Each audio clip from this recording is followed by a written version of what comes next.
Au nom du Père, du Fils et du Saint-Esprit, un seul Dieu, Amen. Aujourd'hui, c'est le dimanche de la Samaritaine. L'évangile de la Samaritaine est lu 3 fois dans l'année. Première fois, c'est le 4e dimanche de Grand Carême, comme aujourd'hui. La deuxième fois, la 3e dimanche de la période de 50 jours après Pâques.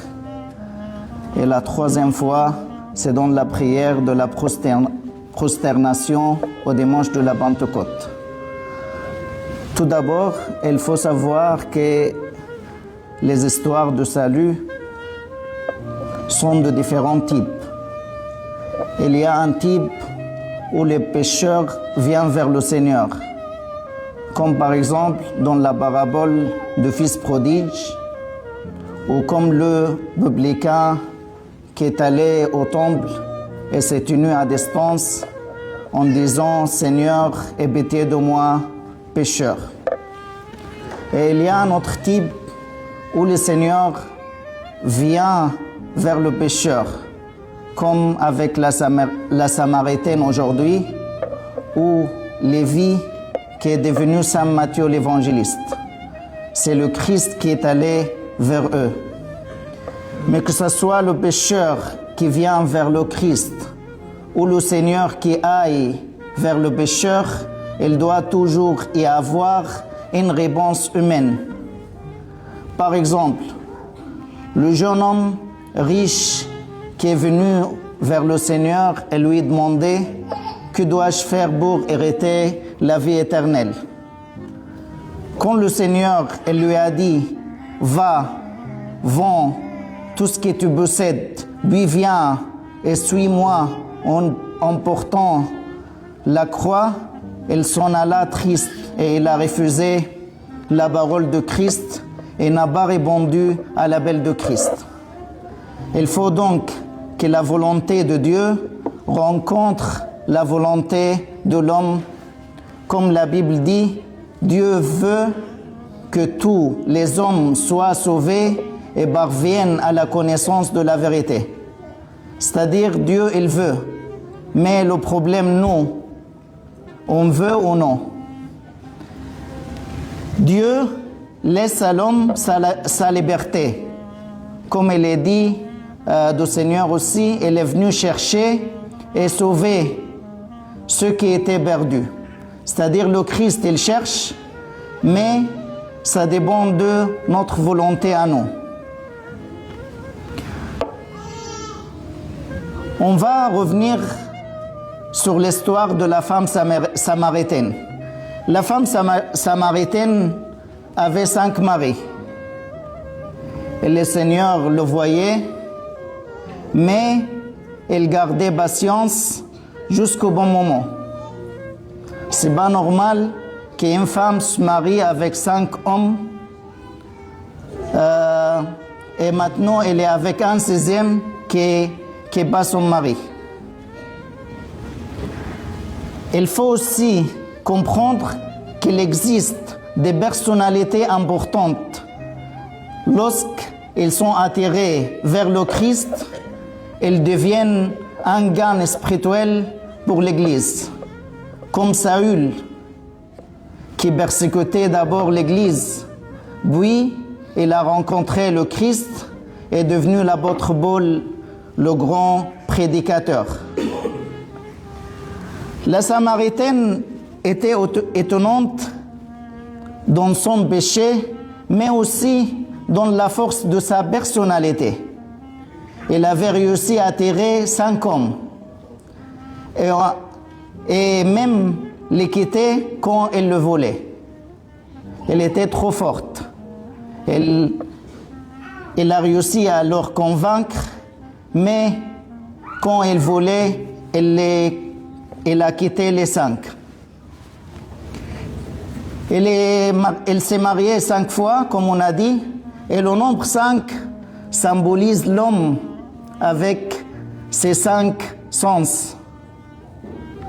Le 6e homme n'est pas son mari. Et le nombre 6 symbolise le travail, la fatigue et le mal. Le numéro 6 symbolise la fatigue et le mal. C'est pourquoi l'Antichrist est symbolisé par le nombre 666, c'est-à-dire le mal triplé.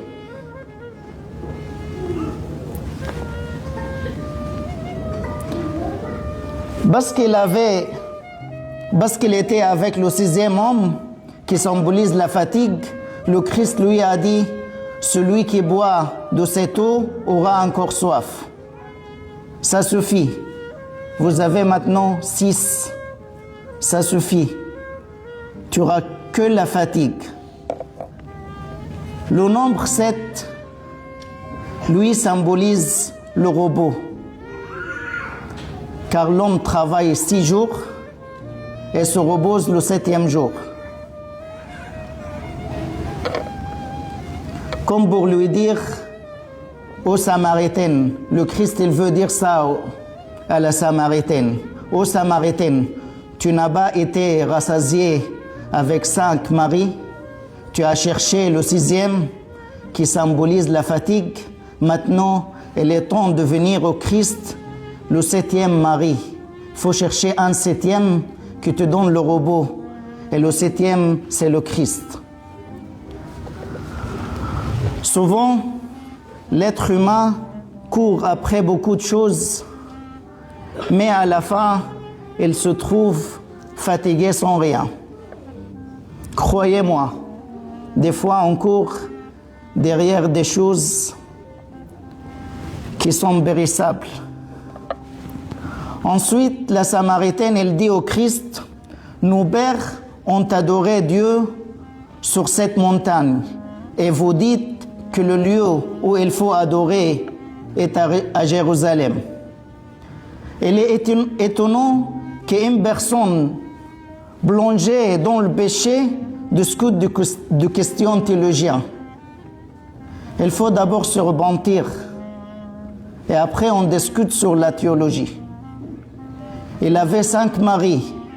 L'homme avec qui elle vivait maintenant n'était pas son mari et elle demande où nous devons nous adorer. Même si tu le savais, Samaritaine, qu'est-ce que tu vas faire? Tu vas adorer Dieu et toi tu es plongé dans le péché? Il faut se repentir d'abord. C'est pourquoi le Christ lui répondit: Dieu est esprit et ceux qui l'adorent doivent l'adorer en esprit et en vérité. Cela signifie pas seulement par la forme ou le lieu, mais avec la pureté de cœur. C'est pour ça qu'on prend la communion, il faut avoir cette pureté de cœur. On ne mange pas de pain, on mange le corps de Christ, on boit le sang de Christ. C'est quelque chose qui est très cher. Donc il faut la pureté du cœur. Les gens qui communient sans confession, sans laisser ou sans quitter leur péché, quand même ça c'est grave.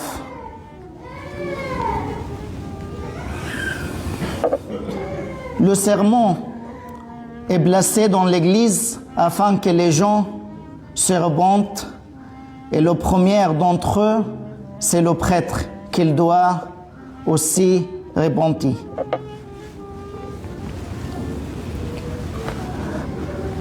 Plus nous nous approchons de Christ, plus nous le connaissons. Et quand nous le connaissons, nous l'aimons.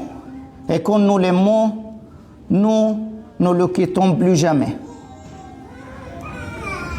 La belle chose est que la Samaritaine, après avoir connu le Christ, a amené toute sa ville. C'est-à-dire, elle n'est pas venue toute seule vers le Christ, mais quand même, elle a ramené toute sa ville vers le Christ. C'est pourquoi dans la Cantique de Cantiques, l'épouse dit, je cite, « Attire-moi derrière toi et nous courons. » Vous avez remarqué quelque chose? « Attire-moi derrière moi et nous courons. » Normalement, elle doit dire « attire-moi derrière toi et je cours ». Mais « attire-moi derrière toi et nous courons ». Saint Antoine le Grand est entré seul dans la vie monastique, mais lorsqu'il a connu davantage le Christ, il l'a aimé. Des milliers de moines l'ont suivi. Et maintenant, quand il rentre au ciel, il va rentrer avec tous les moines derrière lui. Que Dieu nous accorde la repentance, et moi le premier. À notre Dieu soit toute gloire et tout honneur pour le siècle des siècles. Amen.